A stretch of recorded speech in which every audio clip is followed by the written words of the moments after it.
nos últimos dias, tomou proporção e muita popularidade a pauta da escala 6x1, né? Tomou proporção, na verdade, em um âmbito geral do debate nas redes sociais, mas esse tema tem sido ventilado há um bom tempo por várias iniciativas, por várias organizações e, sobretudo, capitaneado no primeiro momento pelo movimento VAT, né, que foi idealizado, construído a partir de uma movimentação de várias pessoas, em especial do Rick Azevedo, né? Um abraço para o Rick, inclusive, que conseguiu uma eleição para vereança da cidade do Rio de Janeiro, muito, muito legal.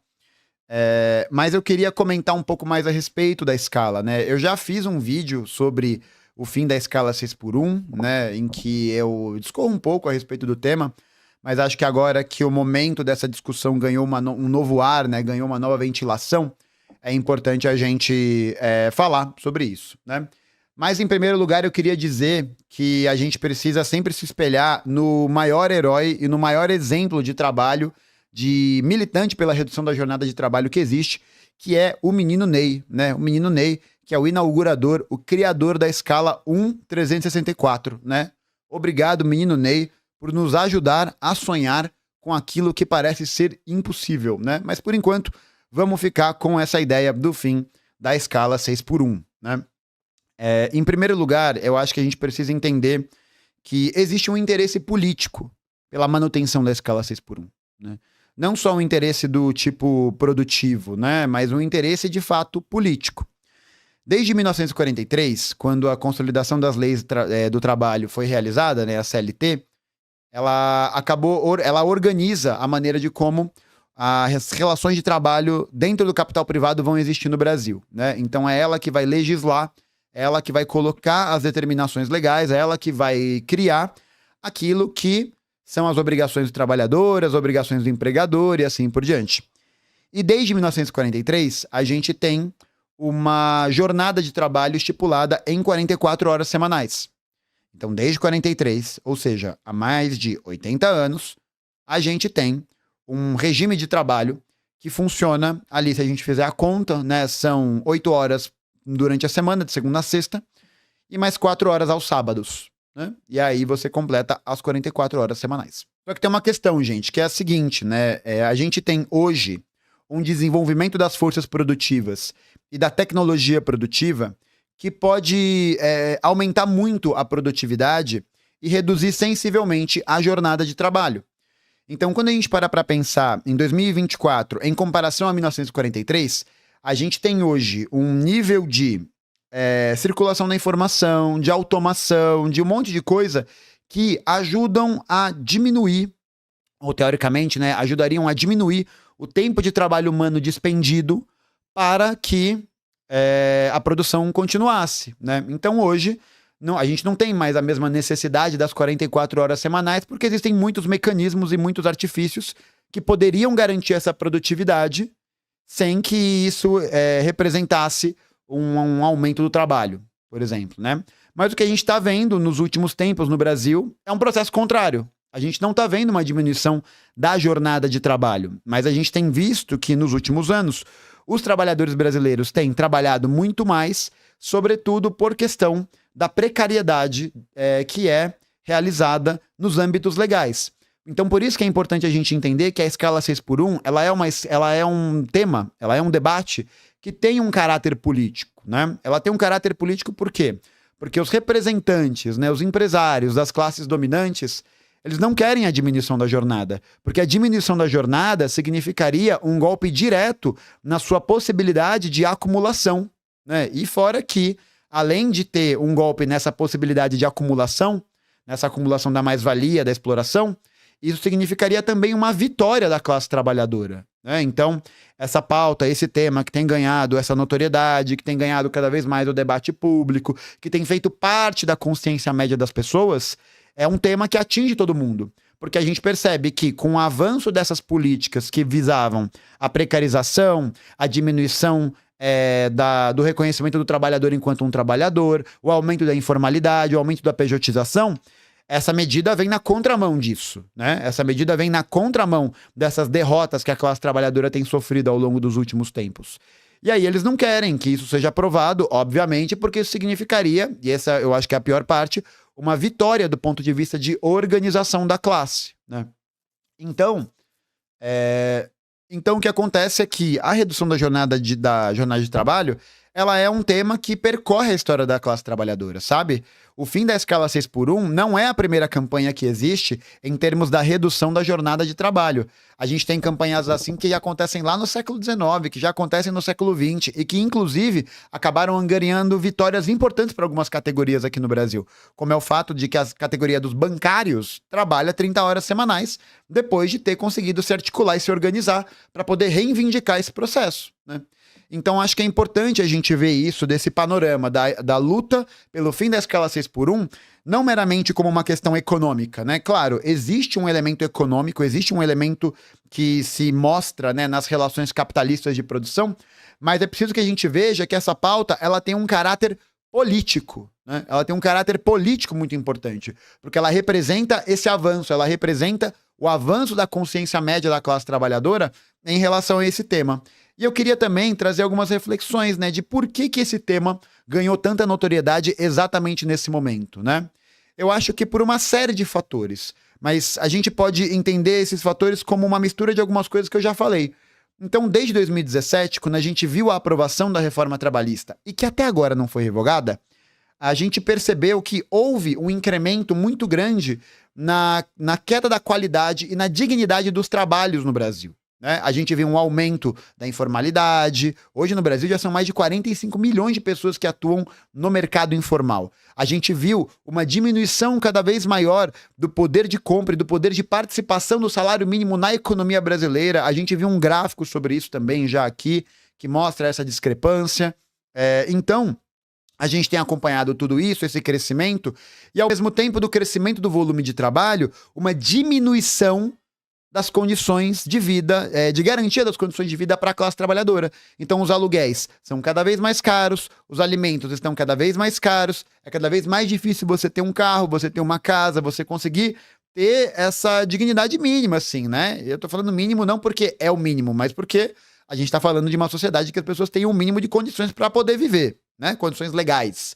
Não mínimo para viver, né? Um teto merda, uma ração e fala, pronto, seja feliz. Não, a gente está falando de condições que garantam uma dignidade de vida. Perfeito? Perfeito. E aí, junto com isso, a gente tem também visto um crescimento cada vez maior de um processo de esgotamento da classe trabalhadora, né? Um processo de esgotamento que eu acho que vem muito desse processo. Vem muito dessa questão que a gente vê um aumento da jornada de trabalho, um aumento desse volume de horas que as pessoas trabalham, uma diminuição dos ganhos reais desse trabalho, né? Então, uma precarização da força de trabalho, né? Da força de trabalho enquanto uma mercadoria, né? E aí, olha só que interessante, né? Esse aumento da jornada de trabalho e esse aumento da precarização das condições de trabalho são questões que se refletem na saúde dos trabalhadores, né? Se refletem de maneira concreta na forma de como eles estão experienciando e vivendo a vida. E eu queria aqui trazer duas observações sobre essa questão da saúde, né? Então, enquanto por um lado a gente tem uma piora considerável do que a gente chama de saúde mental, a gente tem também essas questões de saúde que se manifestam fisicamente, no maior número de acidentes com motociclistas, por exemplo. Mas só para a gente poder ter uma noção aqui do que a gente está falando. Segundo uma pesquisa de 2023, 9,3% dos brasileiros sofrem de ansiedade patológica, né?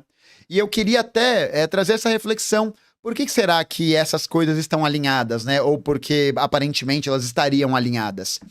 Enquanto a gente tem uma realidade em que a sobrevivência é cada vez mais difícil e ela é posta em condições cada vez piores, em que as pessoas têm que se desdobrar em muitas, e elas não sabem qual vai ser o seu futuro, qual vai ser o seu acesso a bens que garantam a sua vida, ela entra em um estado de alerta permanente. Então eu acho que não é uma coincidência que a gente veja o Brasil como um dos países mais ansiosos do mundo, ao mesmo tempo em que a gente vê o aumento da precarização das condições de trabalho e, portanto, a diminuição das ferramentas e dos instrumentos que os trabalhadores vão ter para ter uma vida minimamente digna.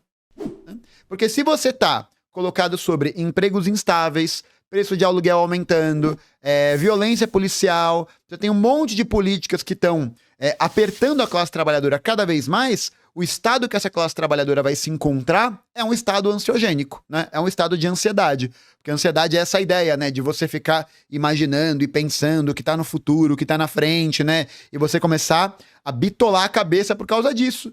E por que você bitola a cabeça por causa disso? Porque você não sabe se amanhã você vai ter emprego. Porque você não sabe se amanhã você vai ter um freela, né? E aí a gente tem, em regimes de trabalho, como por exemplo, da escala 6x1, um nível de rotatividade entre os trabalhadores que é muito grande. E essa rotatividade acontece exatamente para que você mantenha a força de trabalho aceitando salários miseráveis, escalas terríveis, para poder fazer a máquina girar, né? Então você faz com que a galera não saiba se ela vai ter emprego, se ela vai ser demitida, se ela não bater meta, né? Então você vai colocando várias dessas dimensões dessa precarização do mundo do trabalho que serve para poder afrouxar, né? Ela tá deixando as relações de trabalho cada vez mais favoráveis aos capitalistas, favoráveis aos empresários, favoráveis a esses grandes grupos econômicos. E aí, ao mesmo tempo, você coloca ideias que vão ajudar essa lógica, né? Como é, por exemplo, o fato de que essa ansiedade que a gente tem hoje, ela é expressa não somente pelo fato de que a gente não sabe se vai ter um freela, não sabe se vai ter um trampo, não sabe se vai ter alguma coisa no futuro, mas porque existe um projeto ideológico, isso aqui é muito importante, existe um projeto ideológico de propaganda que fica falando para as pessoas sobre produtividade, sobre bater metas, sobre ser mais de você em você mesmo, sobre a valorização do capital humano, né? Então, você tem muitos mecanismos discursivos, os aparelhos ideológicos de hegemonia que tem que falando sobre empreendedorismo, defendendo esse tipo de regime de trabalho e tal, que vai tentar convencer as pessoas disso, né? E aí você acaba se sentindo um merda, você se sente um culpado, né? Você se sente um bostão, porque você não consegue cumprir com esse ideal, porque esse ideal de vida, né, da experiência, do gozo, do dinheiro, da casa, do carro, não sei o quê, é cada vez mais inalcançável. Cada vez mais impossível de ser alcançado.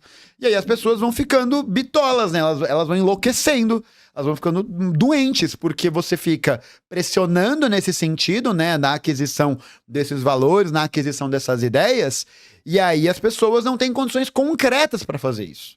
Essa é a questão central. Elas não vão ter essas condições concretas. Então isso acaba provocando um regime de adoecimento gigante.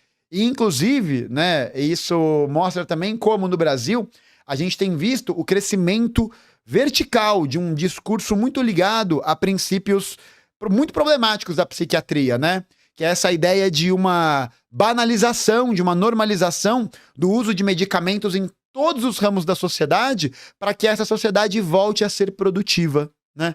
Para que as pessoas consigam ter condições mínimas de trabalho, né? Para poder serem sujeitos produtivos, né? Sujeitos ativos. E você pode ver isso e perguntar para um psicólogo, para alguém que trabalha com a saúde mental e tal, o quanto esses casos de adoecimento, de esgotamento têm sido mais frequentes. E aqui quero trazer também um comentário de um outro comentário que veio do chat, do Caio César Cardoso, que falou que o burnout está comendo solto. Sou psicólogo e vejo cada vez mais casos assim. E eu queria também trazer um outro paralelo, Caio, que é interessante, que a gente podia pensar, que é o seguinte: existe um esgotamento em relação à questão física, né? Em relação à questão do quanto esse trabalho está te exigindo fisicamente. E aí, fisicamente, eu tô falando do corpo e do que a gente chama de mente, né? Porque a mente também é o corpo, né? A mente e o corpo não são coisas separadas, né? Não é tipo a entidade abstrata, né? Tipo os Zordon, né? Isso aqui não é os Zordon, isso aqui são os Power Rangers, né? Não, isso aqui é... tudo isso aqui é o Power Ranger, né? Tudo isso aqui é o Megazord. Mas você tem um esgotamento que acontece na questão física, na questão corpórea, né, por assim dizer, e existe também um esgotamento no sentido que tudo vira trabalho. Então eu acho que esse é um outro ponto fundamental. A gente vê um incremento dos casos de adoecimento psíquico, de adoecimento geral, e que estão ligadas a essa ideia que as pessoas não conseguem desligar da noção de trabalho. Não é que elas não conseguem só descansar, elas não conseguem parar de trabalhar.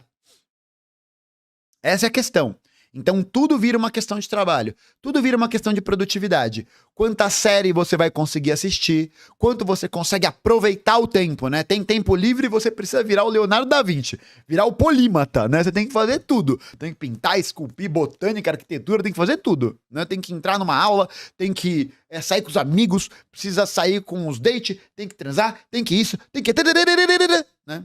Por quê? Porque essa ideia é a ideia de uma lógica que vem sendo permeada e preenchendo cada vez mais a realidade das pessoas. Pode reparar, as pessoas acordam com esse ritmo de trabalho. É um ritmo de trabalho, né? É um ritmo de trabalho que se manifesta em todos os meios. Então você é instruído a ser mais produtivo, né? Tem uma lógica, enfim, né, que a gente vê que é muito ligada a um processo de acumulação, de velocidade de acumulação do capital que é muito grande, né? É muito grande. A gente é muito grande e é muito rápido, né? Então a gente é incitado a ficar nisso. Tem que ir pra casa rápido, tomar banho rápido, tem que trabalhar rápido, tem que comer rápido, tem que tudo rápido. Tem que ser tudo, ó, o mais rápido possível para que o seu tempo seja o mais valioso possível. E isso provoca o adoecimento constante, né? Porque isso significa o redimensionamento da nossa noção de tempo, do tecido social da vida, que é o tempo, para o trabalho, né? Para o trabalho, e o pior, né? E aí eu acho que de 2020 pra cá isso apresentou uma piora, porque agora esta merda aqui, ó, essa bosta aqui, é o trabalho. É WhatsApp, é Instagram, é rede social, é isso, aquilo, outro, né? Então você vai ficando completamente doido. Eu, por exemplo, né? Eu, inclusive, faço aqui uma menção especial e mandar um beijo, um abraço para todos os meus amigos e amigas que eu não respondo no WhatsApp. Eu não respondo no WhatsApp. Tenho muita dificuldade de responder no WhatsApp, mas isso é uma coisa que está mudando, né? Porque a gente precisa ver também qual é o nosso papel nessa doideiragem toda, né? Mas enfim, desculpa aí, galera. Eu prometo que um dia eu vou ser mais assíduo, responder mais solicitamente no WhatsApp. Né? É que o WhatsApp me lembra trabalho, né? Eu fico, ai, trabalho. Mas então a gente tem, por um lado, esse processo de adoecimento psíquico e do outro, né? Um adoecimento que se manifesta fisicamente. Então, conforme as condições de trabalho elas vão piorando, né? E as pessoas vão precisar se submeter a jornadas piores, com salários piores, sem tantas condições de segurança, isso significa, na prática, o risco maior que os trabalhadores sofrem. Então, saiu uma pesquisa em setembro desse ano que diz que houve um aumento considerável no número de acidentes que motociclistas sofrem em São Paulo. E aí esses acidentes, eles podem gerar desde mazelas mais imediatas, né? Tipo um braço quebrado, uma perna quebrada, né? Danos menores, entre aspas. Mas a gente tem também outros acidentes que são muito graves e que deixam os motociclistas tetraplégicos, paraplégicos e deixam sem capacidade de mobilização, né? Ou com muita limitação para isso, para sempre, tá ligado? E aí o que acontece? Olha só, nos dados que a gente vê aqui. 9 em cada 10 são homens, e a maioria tem entre 18 e 30 anos, 70%. Mostra que 44% das vítimas, então não é um dado de minoria, 44% das vítimas de acidentes de motos ficam paraplégicas ou tetraplégicas e 23% sofrem de amputação. No ano de 2024, teve um aumento de 26% no número de mortes em acidentes. Só em São Paulo, então de 1º de janeiro até julho, só em São Paulo, tiveram 277 mortes por dia. Por dia não, no período, desculpa. Uma alta de 33% em relação ao período anterior. E aí quando eles analisaram a pesquisa, eles foram ver que os motivos pelos quais os motociclistas estavam sofrendo maior número de acidentes era por quê? Avançando em sinal vermelho, ultrapassando pela direita, pilotando em alta velocidade. Esses 3 indicativos mostram que os motociclistas estão violando leis de trânsito, certo? Certo. Agora a questão é a seguinte: por que os motociclistas nesse período resolveram ampliar o volume de violações de lei de trânsito? Né? Resolveram, né? Em um belo dia eles acordaram e pensaram, vou passar um farol vermelho hoje, né? Por quê? Porque tem que entregar o bagulho que a pessoa pediu do iFood no Rappi em 5 minutos. Porque tem que entregar o negócio em 10 minutos. E ó, se vira, né? Se vira. Porque quem faz todo o controle da plataforma, do gerenciamento financeiro, do restaurante e do entregador é o aplicativo, né? É esse mecanismo. E aí, o que é importante a gente perceber? O que isso tem a ver com a escala 6x1? Isso tem relação direta com a escala 6x1, porque a gente está vendo nos últimos anos um processo de crescimento da uberização do trabalho. Então, os trabalhadores estão sendo submetidos a lógicas que os colocam como reféns, essa é a verdade, reféns dos atravessadores, que são essas plataformas. E aí essas plataformas acabaram se tornando a única saída para muita gente que não consegue emprego. Porque hoje a maioria dos empregos está longe de onde boa parte da classe trabalhadora está habitando, então a pessoa tem que pegar 2 horas de trânsito para ir para o trabalho dela. Aí ela vai ter lá um trabalho de auxiliar de alguma coisa, ganhar 2 salários mínimos, ter alguns direitos e tal, mas alta rotatividade, cansaço, né? Um processo de adoecimento físico, de cansaço também que se manifesta nisso. Porra, a pessoa demorar 2 horas pra ir e 2 pra voltar do trabalho é um absurdo, cara. É um absurdo. É metade da jornada. Metade da jornada a pessoa passa no transporte público. Isso é um absurdo, cara. Isso é um absurdo. E aí essas pessoas muitas vezes vão acabar recorrendo ao aplicativo, vão recorrer a esses métodos, porque são métodos que te dão mais liberdade entre muitas aspas, né? Liberdade porque se vende a ideia de que você pode fazer seu horário, de que você pode trabalhar quando você quiser, que é só quando você liga o aplicativo. Só que cada vez mais pessoas estão dependendo dessa atividade como atividade principal para se tornar rimo de família, para poder sustentar uma casa, para sustentar o lar. Então não tem essa de escolher qual hora você vai trabalhar. Não tem essa de escolher em qual período do dia você vai trabalhar. Isso não existe. Isso não existe. Você vai ter que fazer entrega de 10 a 12 horas por dia, porque senão você não vai conseguir tirar dinheiro. E aí é aquele esquema. Quem trabalha em aplicativo tá ligado, né? Quem assiste aqui, trabalha em aplicativo, sabe qual é o corre. Que você vai precisar ficar muitas horas, não pode recusar corrida, não pode recusar entrega, senão você é bloqueado, senão você sofre sanção. E assim, sem seguro, sem nenhum tipo de garantia por parte do aplicativo, porque pro aplicativo você não é um empregado, você é um prestador de serviço. É isso, você tá lá porque você quer, tá ligado? Então esse tipo de lógica e esse tipo de trabalho tem se tornado cada vez mais comum. Aí o cara precisa atravessar o farol vermelho a 1.000 km por hora pra poder entregar o bagulho rápido, toma, morre. Já era, né? O caso que pra mim é muito emblemático, que as pessoas esquecem, né? Porque eu acho que é isso. Eu também não tenho como lembrar de tudo, mas existe um pacto pelo esquecimento, né? Eu lembro muito de um caso emblemático de um entregador de aplicativo Yuri que se acidentou e acabou falecendo num processo de entrega e o iFood não deu suporte nenhum pra ele. Nenhum. Nada. Ele tava utilizando um aplicativo que tava registrado no nome da namorada. E aí o iFood alegou que por ele estar utilizando o aplicativo de uma maneira errada, né, porque não estava no nome dele, o iFood não tinha responsabilidade nenhuma sobre a ação. Não precisava fazer nada. Só que o que o iFood não falava é que o próprio iFood havia bloqueado o acesso do Yuri ao aplicativo. Porque ele recusou 2 entregas, 3 entregas, aí o iFood vai lá e bloqueia.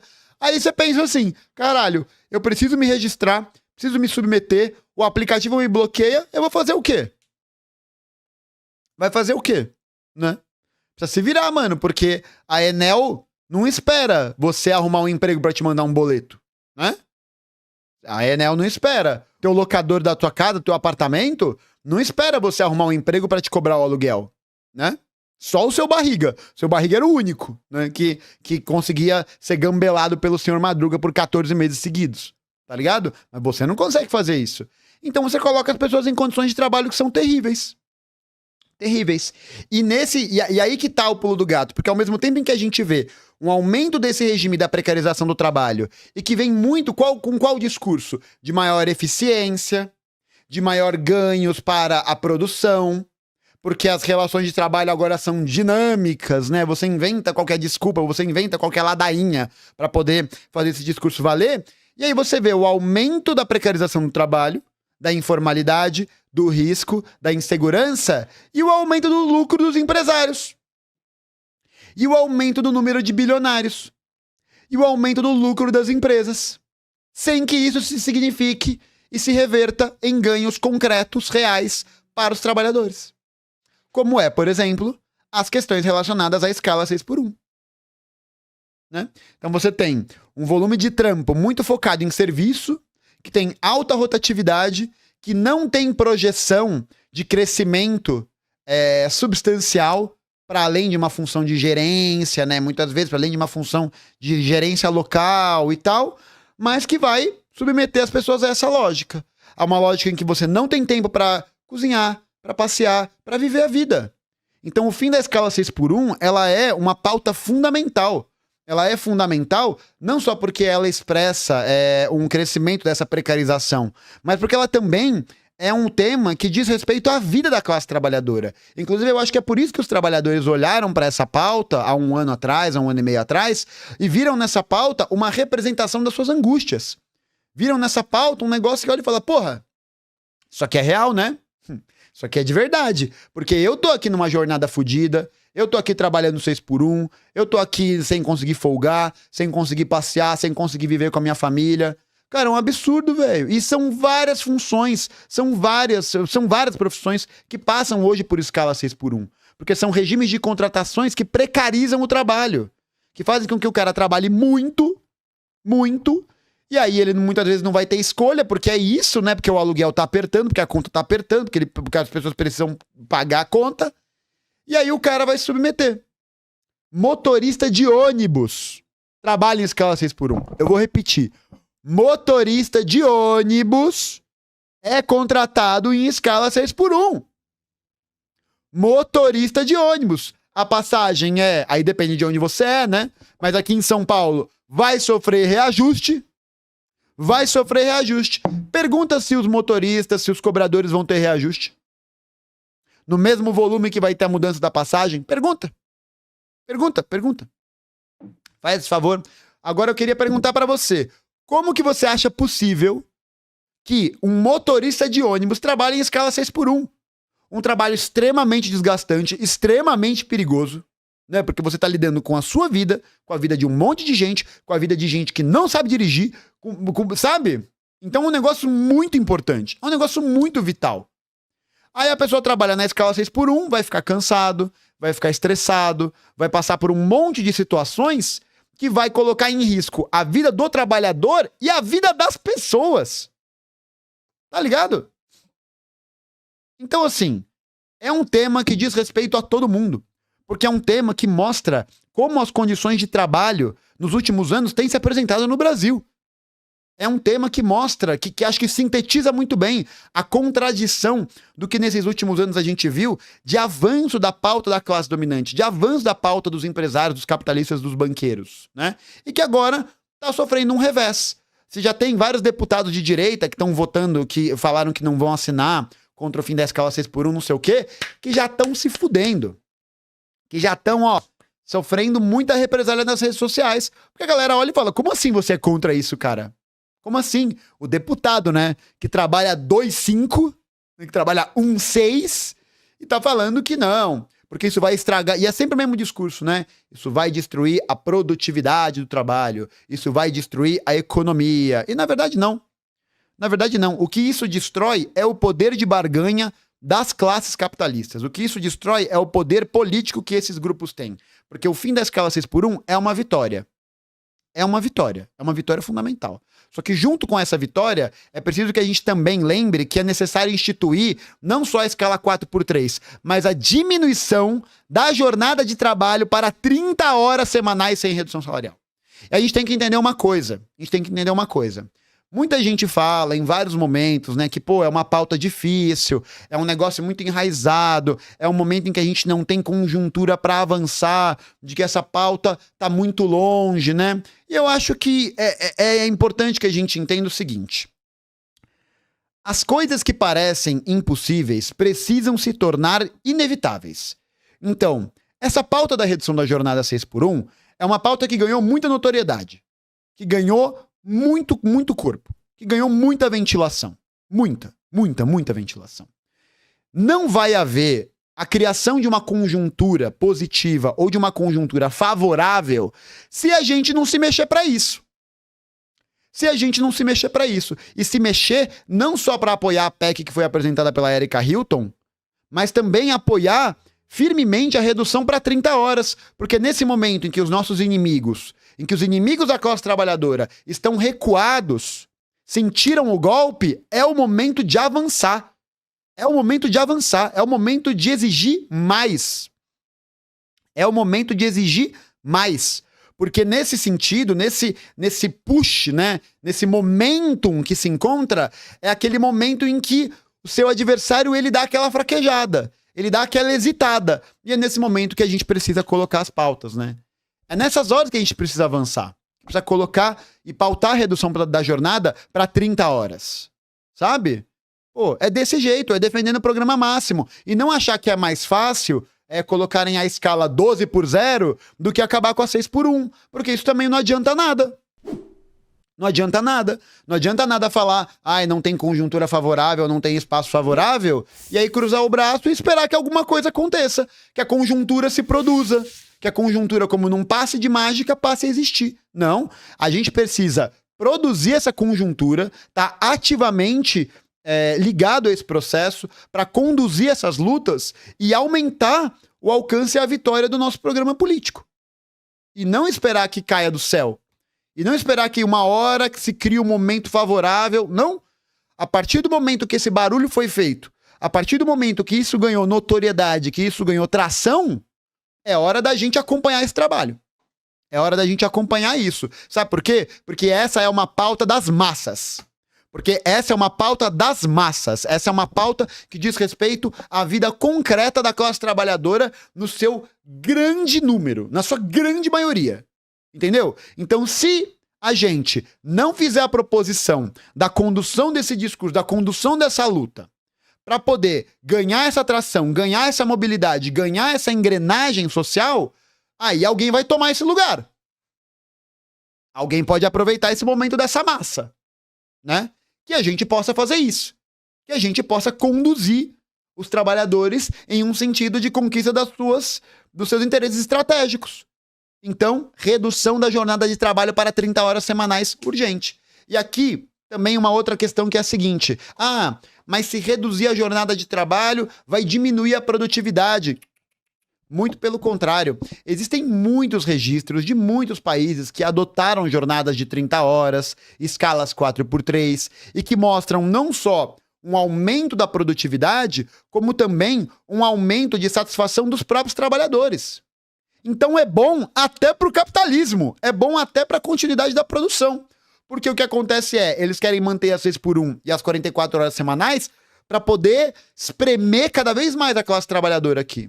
Para poder, destruir tudo que tiver. Para tirar todo o suco da classe trabalhadora. Tudo. Né? E aí, não vê que essa produtividade maior, ela é interessante. Mas ela é ruim para setores capitalistas. Por quê? Porque ela vai significar a necessidade de novos turnos de trabalho, de mais contratações, de diminuição dos ganhos que esses grupos e empresários têm. Da sua margem de lucro, no caso. Né? Então, por isso que não é interessante. Não é interessante que seja aprovado.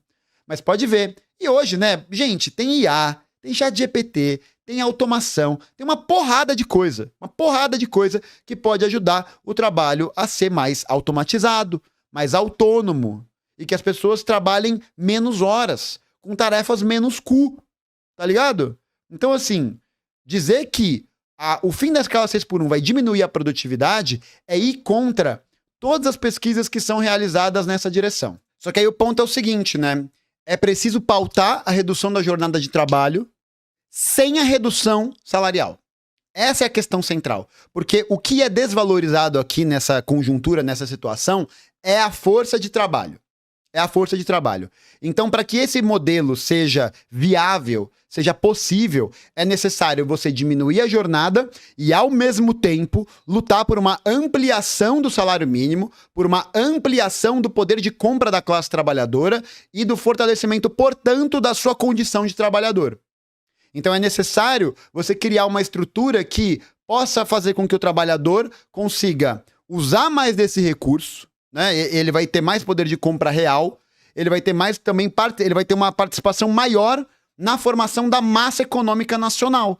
E para isso você não pode ter uma lógica de corte de orçamento, nem de diminuição de serviço público. Porque se você tem uma lógica de diminuição do orçamento, né, de arcabouço fiscal, privatização, destruição do serviço público, o que acontece é que esse trabalhador ele vai acabar sendo submetido a lógicas em que ele vai ter que comprar o acesso ao serviço, né? Porque tá tudo sendo transformado em mercadoria, porque os melhores serviços são privatizados, porque os melhores serviços são pagos, né? Então, é preciso lutar pela redução da jornada de trabalho, sem a diminuição salarial e pelo fim das políticas que acabam com as estruturas públicas que podem permitir que os trabalhadores tenham mais acesso universal a esses recursos, né? À saúde, à educação, ao lazer, ao entretenimento, a tudo isso que é cada vez mais atacado e mais privatizado. Então, assim, gente, é muito importante, muito, muito, muito importante estudar o que está acontecendo e qual que é essa relação com a escala 6x1 e como que ela afeta a sua vida, sabe? E perceber que ela é um tema que está intrinsecamente ligado à nossa condição política enquanto classe trabalhadora. Ela não é uma pauta que se aparece só no âmbito econômico, ela aparece no âmbito político e se manifesta nisso, na saúde, no lazer, no tempo de vida, em todas essas questões que são questões fundamentais para a classe trabalhadora. Então é preciso que a gente exija o fim da escala 6x1, a diminuição da jornada de trabalho para 30 horas semanais sem diminuição salarial e o fim de todos os programas econômicos neoliberais que vão fazer com que os trabalhadores percam a oportunidade e a acessibilidade a serviços públicos importantes, tá? É fundamental porque todas essas coisas são coisas interligadas. São todos temas que têm conexão uns com os outros, tá? É muito importante lembrar isso. O fim da escala 6x1 é uma pauta estratégica para a vida da classe trabalhadora. Ai, gente, e não vem com esse papo de que 30 horas semanais é um sonho distante. Gente, se não quiser correr atrás do bagulho, se não quiser fazer que o bagulho aconteça, não gora. Acabou. Não gora. Não enche o saco. Porra, puta que pariu, velho. Porra, meu Deus do céu. Tudo bem. Ai, é difícil. Ai, a conjuntura. É mais fácil passar um camelo por uma agulha. Porra, mano. Porra. Foda-se. Entendeu? Foda-se. Foda-se se é mais difícil. Foda-se. Foda-se. Foda-se se a Britney Spears tá grávida de um cavalo. Foda-se. Entendeu? O negócio é, o inimigo apresentou uma ferida. O inimigo tá fudido. Ele tá moribundo, tá cagado. Sabe? Porra, no momento em que o inimigo apresenta essa fragilidade, ele apresenta essa abertura, é hora da gente avançar. É hora de avançar, é hora de exigir mais. É hora de exigir mais. Sabe? Até a gente chegar na vitória final, que é a implementação da escala 1/364, que o Neymar é o primeiro usuário, né? Da escala 1/364, tá bom? Então, ó, não caiam nesse papo. Não caiam nesse papo de que é um sonho distante, que é difícil. Gente, difícil é. Ninguém falou que ia ser fácil. E quem falou tava mentindo. Então, programa máximo neles, ânimo e entusiasmo, porque isso é uma vitória. Porque isso é uma vitória. Em anos que a gente tá fudido, que a gente só tá comendo pão que o diabo amassou, cada ano que passa, parece que o diabo é um gatinho, né, que fica amaciando o pão cada vez mais. Isso é uma vitória. A gente tem que tratar isso como uma vitória. E precisa utilizar isso para elevar o nosso moral. Elevar a nossa percepção de que a gente vai fazer aquilo que parece ser impossível se tornar inevitável. E esse corte, hein? Vixe! Vapo!